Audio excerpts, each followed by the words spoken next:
Hari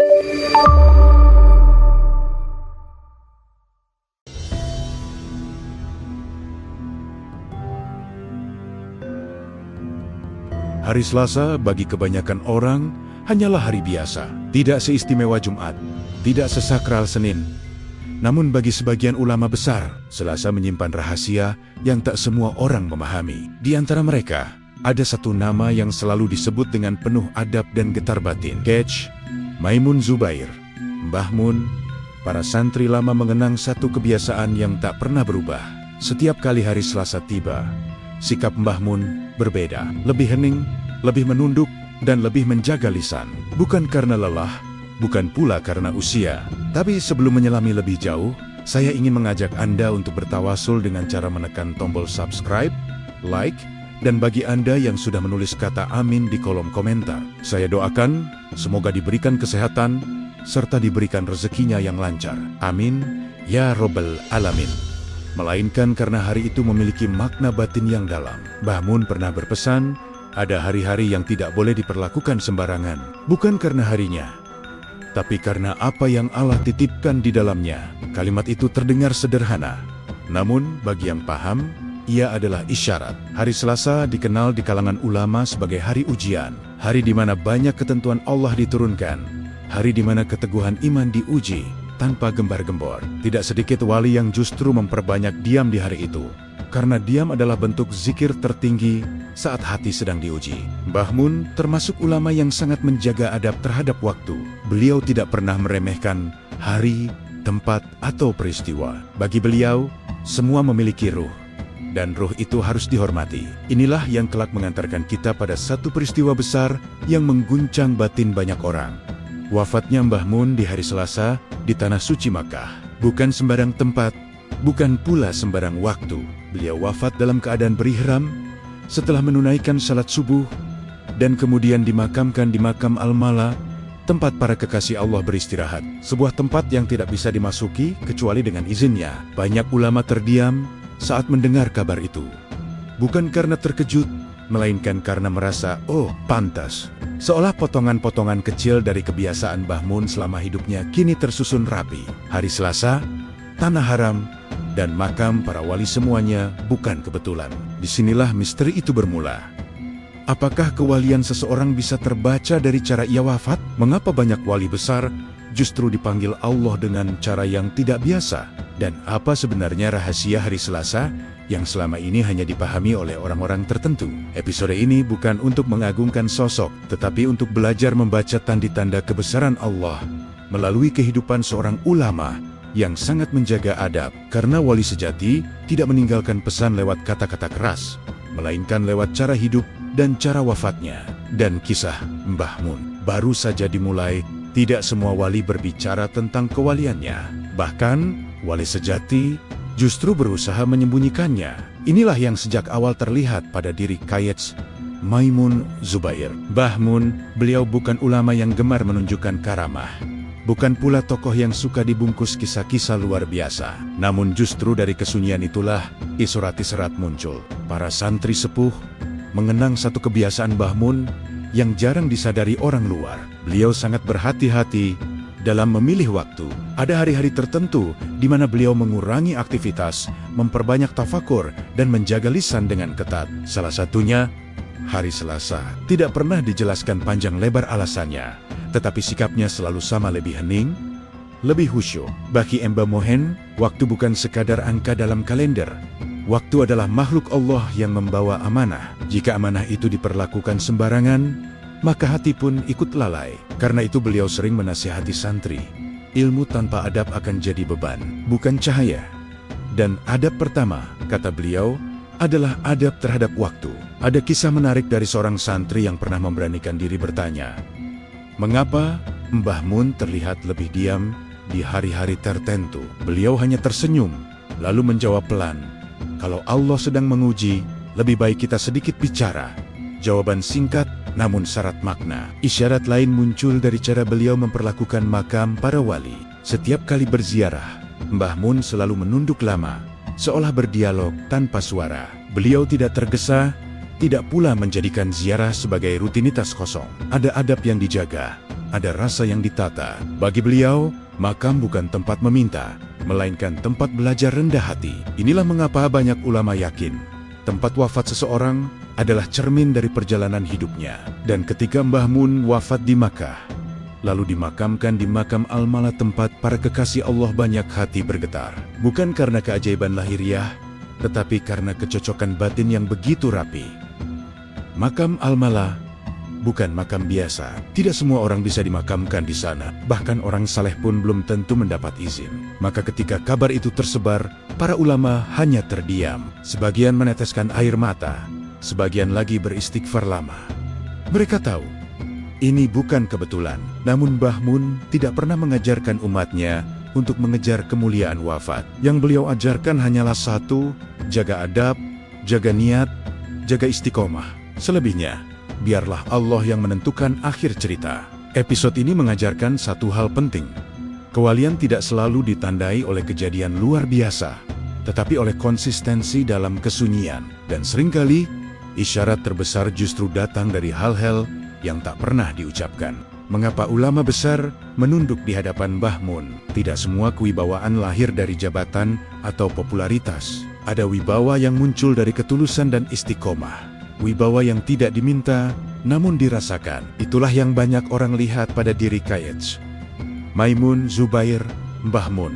Ketika beliau hadir di sebuah majelis, suasana seringkali berubah lebih tenang, lebih tertib, dan lebih berhati-hati dalam berbicara. Banyak yang heran, mengapa ulama-ulama besar, para kiai sepuh, bahkan tokoh nasional, terlihat menunduk saat duduk bersama Mbah Mun. Bukan karena takut, bukan pula karena formalitas. Mereka menunduk karena merasa berada di hadapan orang yang menjaga amanah ilmu dengan sangat berat. Mbah Mun dikenal sangat berhati-hati dalam fatwa. Beliau tidak mudah menjawab pertanyaan yang bersinggungan dengan kepentingan dunia. Jika ragu, beliau memilih diam. Jika belum yakin, beliau memilih menunda. Prinsipnya jelas, lebih baik menahan lisan daripada menyesatkan umat. Sikap inilah yang membuat banyak ulama merasa aman ketika mendengar pendapat beliau. Ada satu kisah yang sering diceritakan secara terbatas di kalangan santri. Dalam sebuah forum penting, ketika semua mata tertuju pada Mbah Mun untuk memberikan pendapat penentu, beliau justru berkata pelan, "Kalau bisa diselesaikan dengan adab, jangan dibawa ke debat." Kalimat itu seketika meredakan ketegangan. Bukan karena argumennya panjang, tetapi karena niatnya jernih. Ulama sejati mengenali ulama sejati.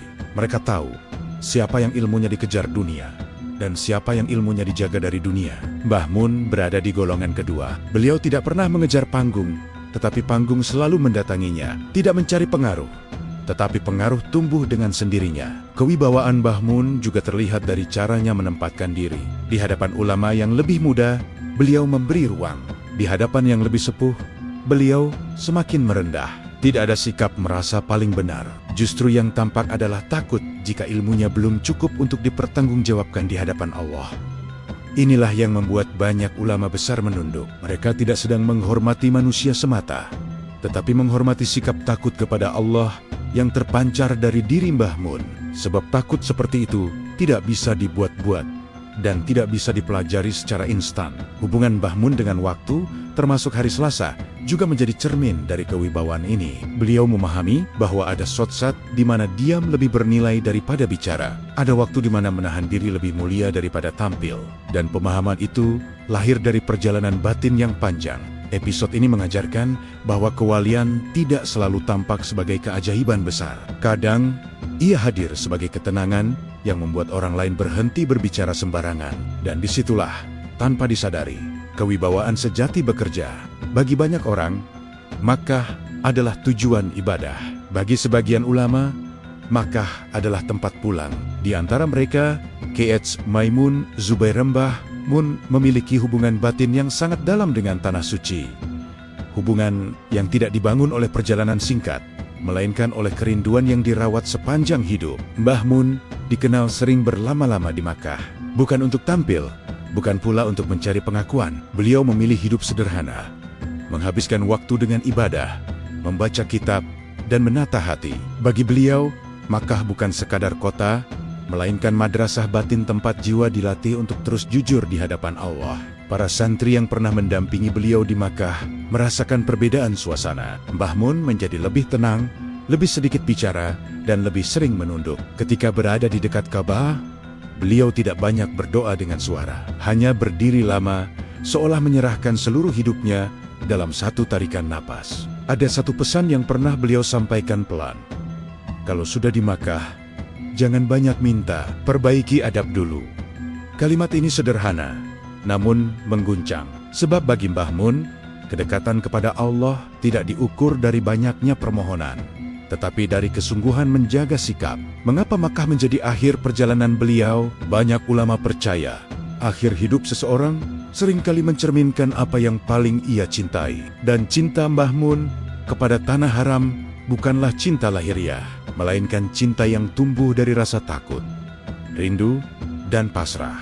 Ketika beliau wafat di Makkah pada hari Selasa, dalam keadaan ihram, banyak hati merasa seakan rangkaian hidup beliau mencapai titik sempurna, seolah seluruh kebiasaan sunyi, kehati-hatian dalam waktu, dan adab yang dijaga selama puluhan tahun, kini berujung pada satu jawaban yang tak terucap. Pemakaman beliau di Makam Al-Mala semakin menguatkan rasa itu.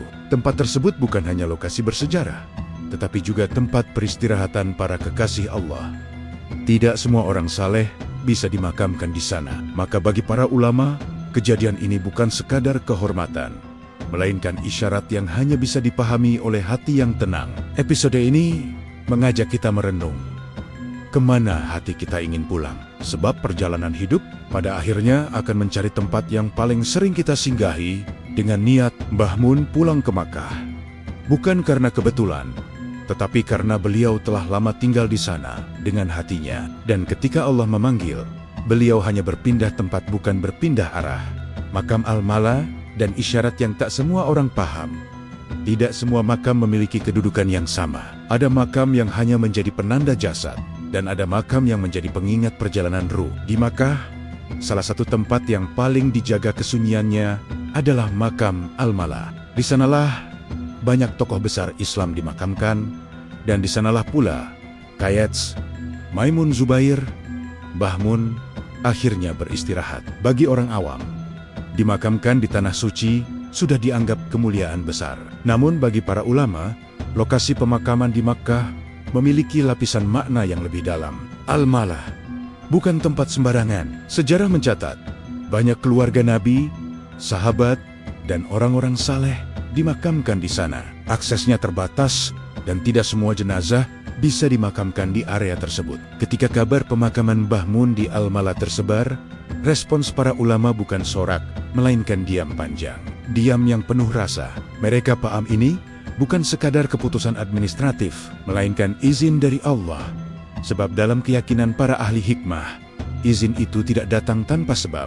Apa sebabnya? Banyak yang menelusuri kembali kehidupan Mbah Mun, kesederhanaannya, keteguhannya menjaga adab, keengganannya mencari popularitas, dan yang paling menonjol, ketakutannya untuk merasa diri sudah cukup. Beliau sering mengatakan bahwa akhir hidup adalah rahasia Allah, dan manusia hanya dituntut untuk menjaga langkah. Makam Al-Mala seolah menjadi cermin dari cara hidup itu.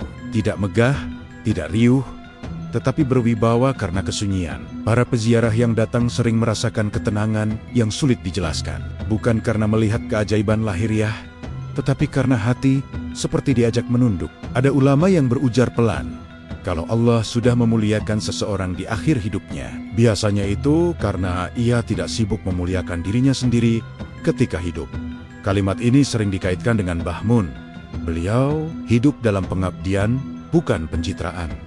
Dan akhir hidupnya menjadi penutup yang rapi. Episode ini mengajarkan bahwa kewalian tidak selalu ditandai dengan cerita spektakuler. Kadang ia hadir sebagai ketepatan tempat dan waktu. Wafat di hari Selasa di Tanah Haram, dimakamkan di Al-Mala. Semua terasa sederhana, tetapi jika dirangkai, ia membentuk pesan yang kuat bagi siapa saja yang mau merenung. Bukan untuk menilai, apalagi menghakimi, melainkan untuk mengingatkan bahwa hidup yang dijalani dengan adab akan menemukan tempatnya sendiri di akhir cerita. Dan tempat itu seringkali lebih jujur daripada 1000 pujian manusia. Makam Al-Mala kini menyimpan satu lagi kisah sunyi. Kisah seorang ulama yang sepanjang hidupnya menjaga jarak dari dunia, hingga akhirnya didekatkan oleh Allah di tempat terbaik. Dalam tradisi keilmuan Islam Nusantara, hari tidak pernah sekadar pergantian waktu. Setiap hari menyimpan makna, isyarat, bahkan ujian batin tersendiri. Salah satu hari yang paling sering disebut dalam percakapan para kiai sepuh adalah hari Selasa, hari yang jarang dibicarakan di mimbar,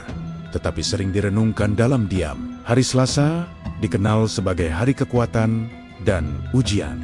Dalam beberapa riwayat hikmah, Selasa dikaitkan dengan hari peperangan, hari ketegasan, dan hari ketika seseorang diuji bukan pada ilmunya, tetapi pada keikhlasan hatinya. Banyak ulama memilih tidak memulai perkara besar di hari ini, bukan karena takut, melainkan karena menghormati beratnya makna Selasa.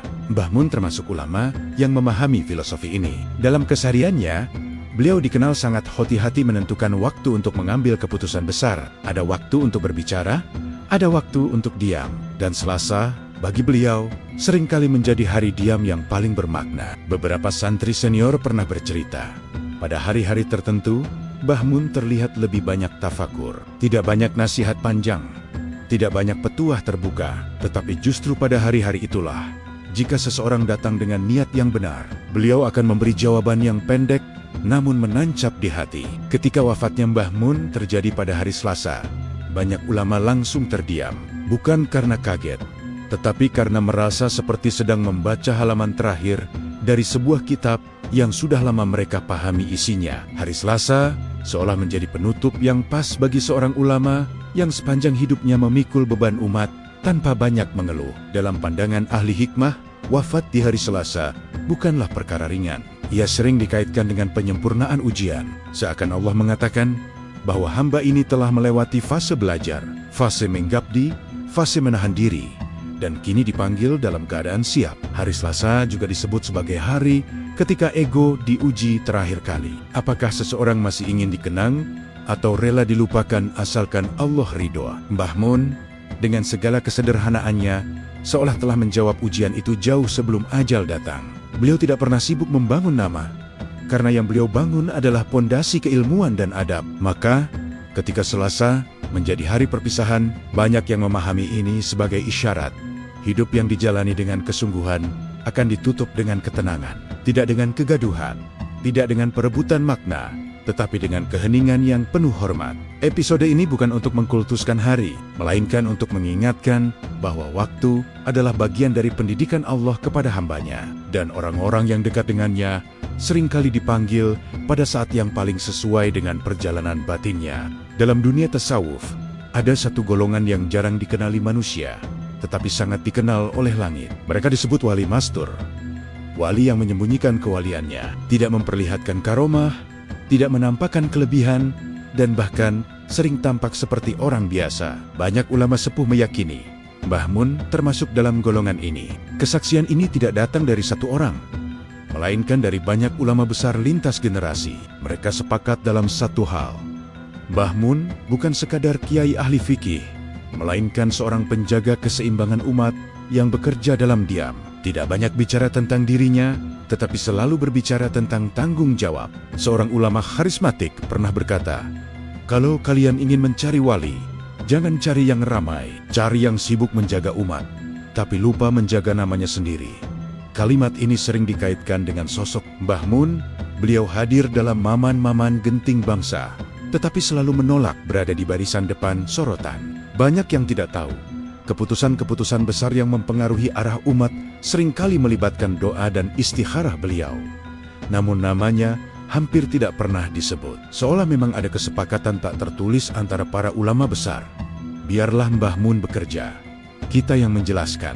Dalam keseharian, beliau sangat sederhana. Tidak ada jarak berlebihan antara dirinya dan santri. Bahkan tamu yang pertama kali datang sering tidak menyadari bahwa mereka sedang duduk di hadapan seorang ulama besar. Inilah ciri khas wali yang menyembunyikan diri, tidak ingin dikenali, tetapi selalu bermanfaat. Ulama sepuh lain pernah bersaksi, kalau Mbah Mun sudah diam dalam suatu persoalan, biasanya itulah jawaban paling dalam. Diamnya bukan karena bingung, tetapi karena beliau sedang menimbang dampak dunia dan akhirat. Banyak keputusan yang lahir dari diam beliau, bukan dari pidato panjang. Dalam tradisi Kualian, orang-orang seperti ini justru paling berat ujiannya. Mereka harus memikul amanah besar tanpa pengakuan, menjaga umat dari perpecahan tanpa klaim jasa, menjadi penyeimbang tanpa harus disebut pahlawan. Ketika Mbah Mun wafat, barulah banyak ulama berani membuka sedikit tabir. Mereka tidak menyebut karomah secara vulgar, tetapi memberi isyarat bahwa selama ini ada doa yang tidak pernah putus. Ada istikharah yang tidak pernah ditinggalkan. Ada beban umat yang dipikul tanpa diumumkan. Dan ketika makam beliau berada di Al-Mala Makkah, banyak yang memaknai itu sebagai penegasan dari langit. Orang yang menyembunyikan diri di dunia justru dimuliakan di tempat paling mulia. Tanpa gelar, tanpa klaim, tanpa kontroversi. Episode ini mengajarkan satu hal penting. Tidak semua wali dikenal manusia. Sebagian justru ditugaskan untuk tidak dikenal, agar dunia tetap seimbang tanpa hirik pikak, kesombongan. Isyarat makam Al-Mala. Mengapa ulama Nusantara dimakamkan di tanah para sahabat? Makam Al-Mala bukanlah pemakaman biasa. Di sanalah para sahabat Nabi, keluarga Rasulullah, dan tokoh-tokoh besar Islam beristirahat. Setiap jengkal tanahnya menyimpan sejarah, doa, dan rahasia yang tidak semua orang mampu memahaminya. Maka, ketika seorang ulama Nusantara seperti Mbah Mun dimakamkan di Al-Mala, banyak ulama meyakini ini bukan kebetulan, melainkan isyarat. Dalam tradisi Islam, tempat wafat dan tempat dimakamkannya seseorang seringkali mencerminkan makom spiritualnya. Ada orang yang ingin wafat di tanah suci, tetapi tidak diberi izin. Ada pula yang tidak pernah meminta, namun justru dipanggil Allah ke tempat paling mulia. Para ulama sepuh sepakat, Mbah Mun termasuk golongan kedua. Kesaksian datang dari mereka yang mendampingi detik-detik akhir hidup beliau. Tidak ada kegaduhan, tidak ada kepanikan, seolah semua sudah disiapkan. Bahkan beberapa orang menyebut, wajah beliau terlihat sangat tenang, seperti orang yang pulang ke rumah setelah perjalanan panjang. Al-Mala adalah tempat para kekasih Allah beristirahat. Ulama tasawuf meyakini tidak semua ruh diizinkan bersemayam di sana. Hanya mereka yang memiliki keterikatan ruhani kuat dengan tanah suci dan sejarah Islam. Maka pemakaman Mbah Mun di Al-Mala dipahami sebagai pengakuan langit, bukan keputusan manusia. Yang membuat banyak orang terdiam adalah waktu wafatnya yang kembali dikaitkan dengan hari Selasa. Hari yang sejak awal telah menjadi benang merah misteri kewalian beliau. Bagi kalangan ahli hikmah, Selasa bukan hari biasa. Ia sering dikaitkan dengan ujian berat, tetapi juga pengangkatan derajat bagi hamba yang kuat memikul amanah. Seorang ulama Makkah pernah berujar lirih, tidak semua orang asing adalah orang luar. Ada yang berasal dari jauh, tapi sudah lama menjadi bagian dari kota ini. Kalimat ini dipercaya merujuk pada ulama-ulama Nusantara yang ruhnya telah lama menyatu dengan tanah haram. Mbah Mun dikenal jarang berbicara soal keinginannya sendiri. Beliau tidak pernah meminta dimakamkan di tempat tertentu. Namun justru itulah tanda keikhlasan tingkat tinggi. Dalam tasawuf, orang yang tidak memilih tempat akhir biasanya telah dipilihkan tempat terbaik. Banyak jamaah Indonesia yang datang ke Al-Mala merasakan ketenangan berbeda saat berdoa di makam beliau. Tidak ada sensasi berlebihan, tidak ada hal-hal mistis mencolok. Yang ada hanyalah ketentraman, seolah doa lebih cepat naik tanpa terhalang. Para ulama meyakini dimakamkannya Mbah Mun di Al-Mala adalah pesan bagi umat Nusantara bahwa Islam Indonesia bukan Islam pinggiran. Ia terhubung langsung dengan pusat sejarah Islam, dijaga oleh para wali yang bekerja dalam diam. Episode ini bukan tentang kematian, melainkan tentang pemuliaan, tentang bagaimana seorang ulama yang rendah hati di dunia justru dimuliakan di tempat paling mulia setelah wafat. Doa yang tidak pernah putus, amalan rahasia Mbah Mun yang dijaga seumur hidup. Di balik ketenangan wajah Mbah Mun tersimpan satu rahasia besar yang jarang diketahui publik. Bukan soal karomah yang dipertontonkan, bukan pula tentang kemampuan luar biasa yang sering dibicarakan orang. Rahasia itu adalah doa yang tidak pernah terputus, amalan sunyi yang dijaga sejak muda hingga akhir hayat. Para santri sepuh mengisahkan, Mbah Mun memiliki kebiasaan yang nyaris tidak pernah ditinggalkan. Berdoa pada waktu-waktu yang sering dilupakan manusia. Saat orang lain terlelap, beliau bangun. Saat orang sibuk berbicara, beliau memilih diam. Bahi Emba mohon kekuatan seorang ulama bukan pada banyaknya kata, tetapi pada panjangnya munajat. Salah satu murid dekatnya pernah bertanya, "Jai, Amalan apa yang paling berat tapi paling cepat mengubah nasib umat? Mbah Mun hanya tersenyum, lalu menjawab pelan, istiqomah mendoakan orang lain, meski engkau sendiri sedang diuji. Sejak saat itu, murid-muridnya menyadari satu hal, Mbah Mun lebih sering mendoakan umat daripada dirinya sendiri. Bahkan dalam kondisi sakit, nama umat masih lebih dulu disebut daripada nama beliau. Amalan ini dijaga dengan disiplin tinggi, tidak dicatat, tidak diumumkan, dan tidak diwariskan secara tertulis. Dalam tradisi para wali, amalan yang paling kuat justru yang paling tersembunyi. Karena ketika diketahui banyak orang, seringkali niat mulai tercampur. Beberapa ulama menyebut, doa Mbah Mun seperti aliran air bawah tanah, tidak terlihat di permukaan, namun memberi kehidupan bagi banyak ladang. Banyak pesantren selamat dari konflik, banyak ulama muda terhindar dari fitnah, dan banyak keputusan besar bangsa berjalan lebih tenang, tanpa pernah tahu siapa yang mendoakan. Yang membuat bulu kuduk merinding, amalan ini diyakini mencapai puncaknya setiap hari Selasa. Bukan karena Selasa itu istimewa secara lahir, tetapi karena di hari itulah Mbah Mun memperbanyak doa untuk keselamatan umat, ulama, dan negeri. Seolah Selasa menjadi hari penyerahan total kepada Allah. Seorang sahabat beliau pernah berkata, kalau negeri ini tidak hancur oleh doa orang saleh, mungkin sudah lama karam. Banyak yang kemudian meyakini doa-doa sunyi Mbah Mun termasuk di antara benteng tak terlihat itu. Bahkan setelah wafat, para santri merasakan keanehan. Doa-doa yang biasa dipanjatkan dengan menyebut nama Mbah Mun terasa lebih ringan di lisan, lebih dalam di hati. Seolah doa itu tidak berhenti, hanya berpindah makom. Inilah ciri ulama sejati. Ketika hidup, ia menjadi penopang. Ketika wafat, ia menjadi penjaga dari alam yang tidak kasat mata. Episode ini membuka satu pelajaran besar. Kewalian bukan tentang keajaiban yang dilihat mata, tetapi tentang doa yang terus bekerja meski pemiliknya telah tiada. Isyarat langit pasca wafat dan ditanda yang dirasakan para ulama.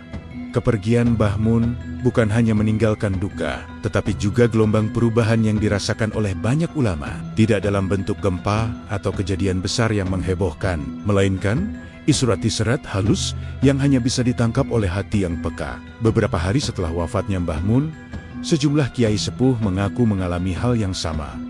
Rasa berat yang tiba-tiba datang saat hendak mengambil keputusan besar. Seolah ada pengingat tak terlihat agar setiap langkah lebih hati-hati, lebih tawadu, dan lebih banyak melibatkan doa. Salah satu ulama Jawa Tengah menceritakan, pada malam Selasa setelah wafatnya Mbah Mun, ia terbangun tanpa sebab yang jelas. Dadanya terasa sesak, bukan karena sakit, tetapi karena rasa kehilangan yang mendalam. Dalam sujud panjangnya, ia hanya mampu berucap, "Ya Allah, kami kehilangan penyangga." Dalam tradisi para ulama, ketika seorang wali besar wafat, penjagaan ruhani terhadap umat bisa berpindah atau berkurang. Bukan berarti Allah meninggalkan umit naya, tetapi cara penjagaannya berubah. Dan perubahan itu seringkali terasa sebagai kegelisahan kolektif di kalangan orang saleh. Menariknya, banyak kesaksian menyebutkan bahwa hari Selasa kembali menjadi titik krusial. Beberapa ulama merasakan bahwa Selasa pasca wafatnya Mbah Mun terasa berbeda. Doa terasa lebih sunyi, zikir terasa lebih panjang, dan hati lebih mudah tersentuh. Seolah ada ruang kosong yang harus segera diisi dengan amal dan tanggung jawab baru. Seorang kiai pesantren berkata lirih, "Dulu kita merasa ada yang mendoakan dari belakang. Sekarang, kita harus lebih sering berdiri di depan."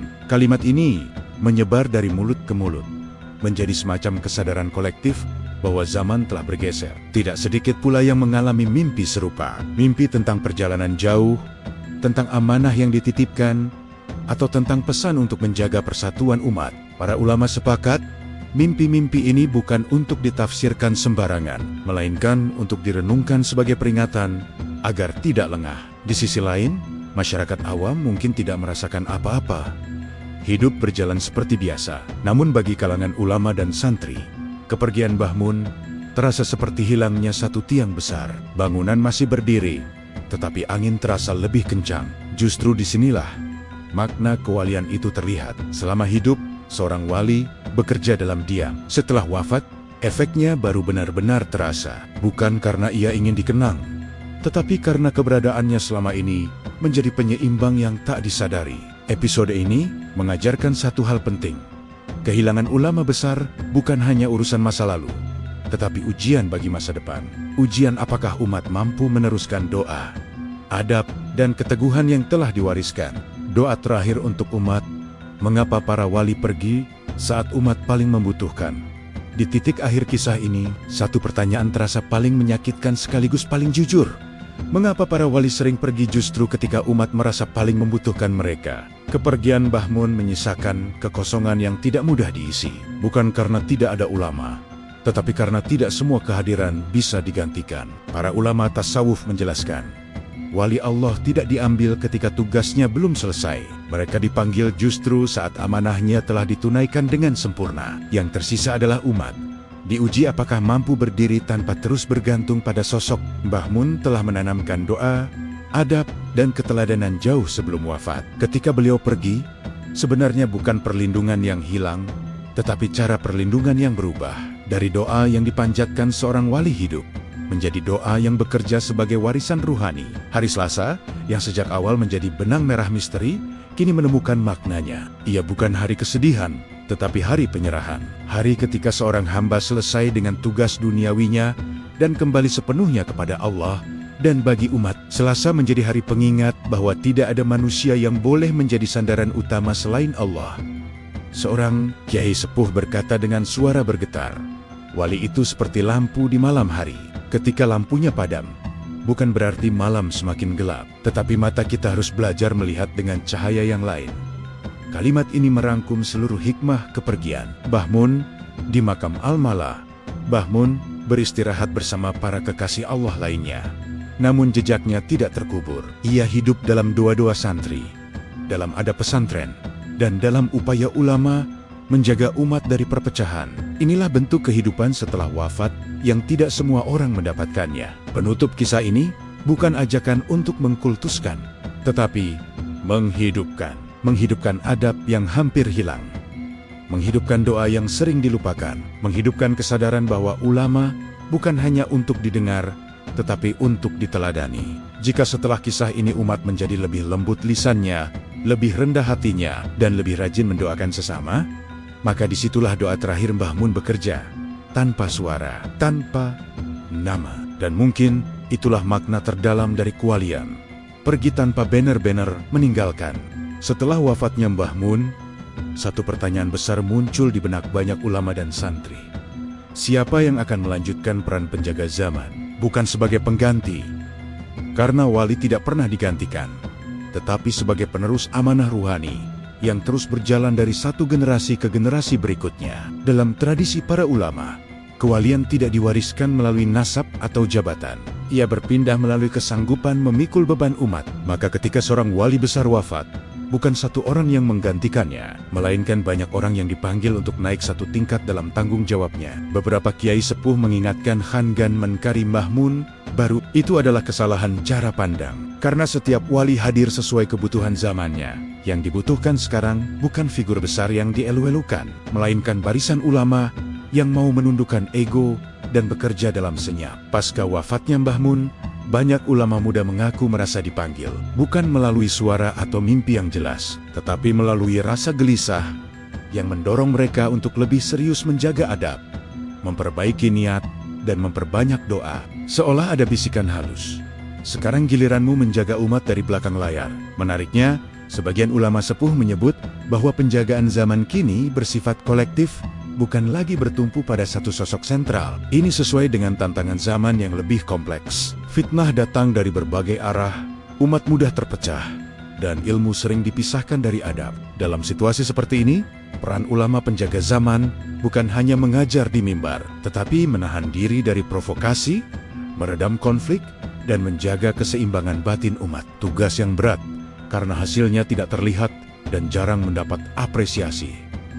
Hari Selasa kembali disebat-sebat sebagai hari ujian. Beberapa ulama menjadikan Selasa sebagai hari muhasabah khusus. Mereka memperbanyak doa untuk ulama yang telah wafat dan untuk generasi yang masih hidup. Bagi mereka, Selasa bukan hari kesialan, melainkan hari pengingat bahwa amanah bisa datang kapan saja. Seorang kiai pernah berkata, ulama penjaga zaman itu sering tidak dikenal, namanya jarang disebut, wajahnya jarang muncul, tapi doanya menjadi pagar yang tidak terlihat. Kalimat ini semakin terasa relevan Setelah kepergian Mbah Mun, episode ini menegaskan bahwa kewalian bukan tentang popularitas, melainkan kesediaan untuk menghilang demi keselamatan umat. Dan mungkin di saat inilah banyak orang saleh sedang diuji.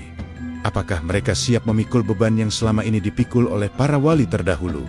Sejak wafatnya Mbah Mun, sebagian ulama merasakan satu hal yang sulit dijelaskan dengan kata-kata. Fitnah terasa lebih dekat, bukan fitnah dalam bentuk tuduhan besar yang menghebohkan, melainkan retaken-retaken kecil yang perlahan menggerogoti persatuan umat. Perbedaan pendapat yang dulu bisa diselesaikan dengan duduk bersama, kini mudah berubah menjadi pertengkaran. Masalah sepele cepat membesar, nada bicara meninggi, adab perlahan ditinggalkan. Para kiai sepuh menyebut ini sebagai ujian pasca wafatnya wali. Masa di mana umat diuji apakah mampu menjaga warisan adab yang telah ditinggalkan.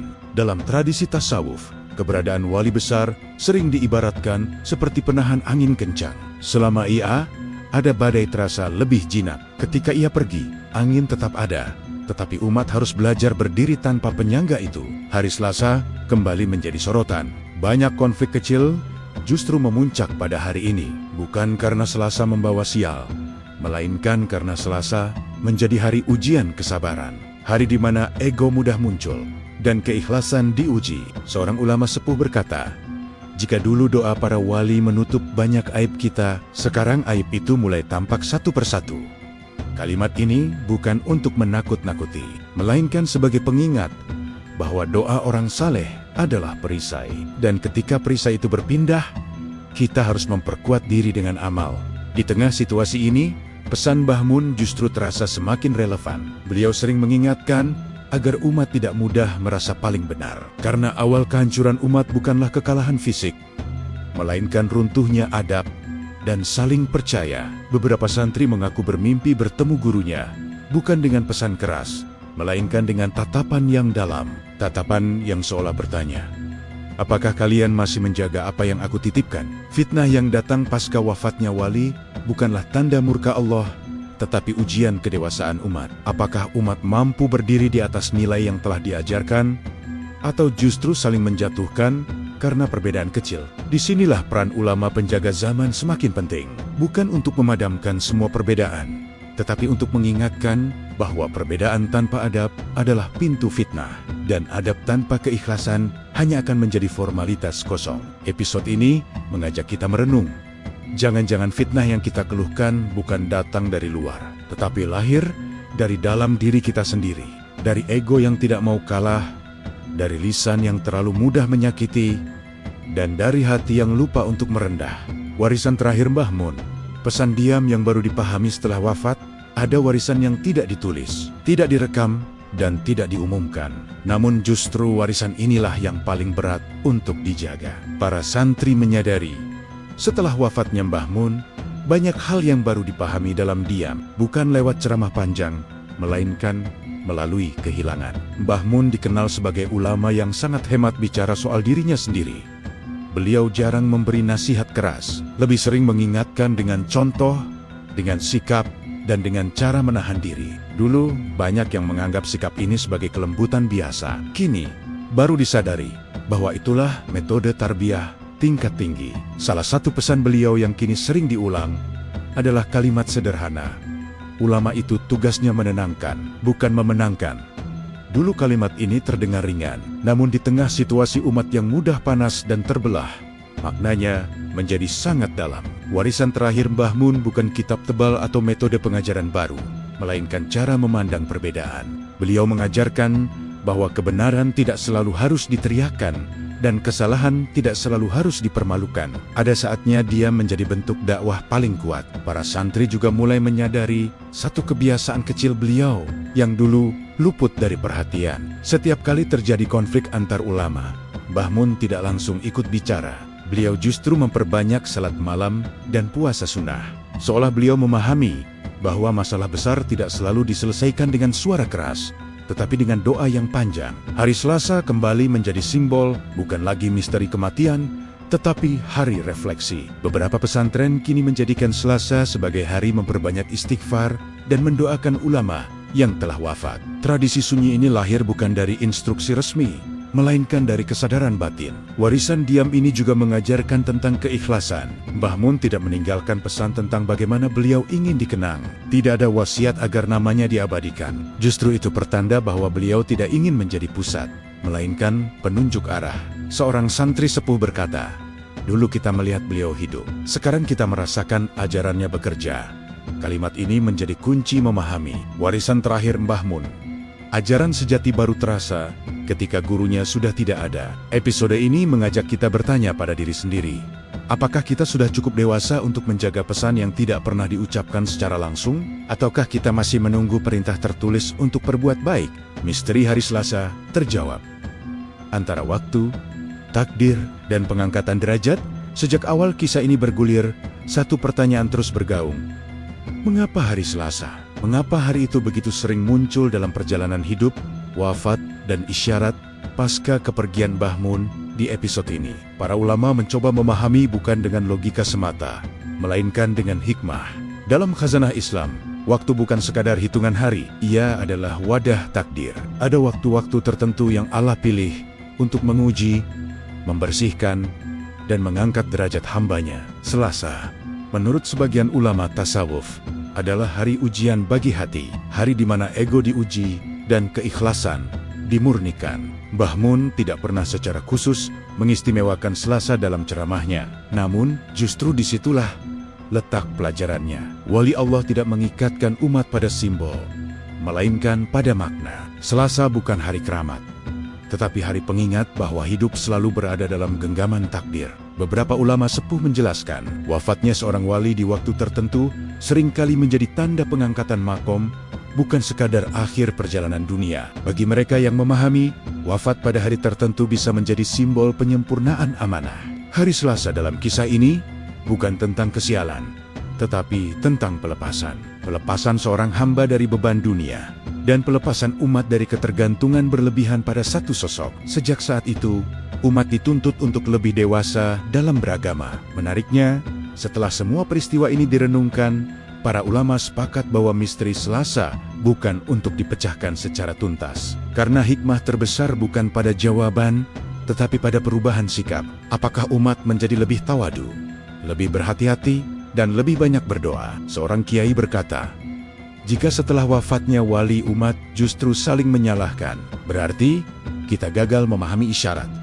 Kalimat ini menjadi penutup refleksi bahwa waktu dan takdir selalu bekerja bersama, menunggu respon manusia. Mbah Mun tidak meninggalkan rahasia yang harus dibongkar, tetapi cermin untuk bercermin. Selasa hanyalah salah satu bingkai waktu yang Allah pilih agar manusia kembali ingat, hidup ini singkat, amanah itu berat, dan adab harus dijaga sampai akhir. Episode ini membawa kita pada satu kesimpulan besar. Misteri Hari Selasa bukan tentang Mbah Mun, tetapi tentang kita, tentang bagaimana kita memaknai kehilangan, menjaga warisan, dan melanjutkan doa.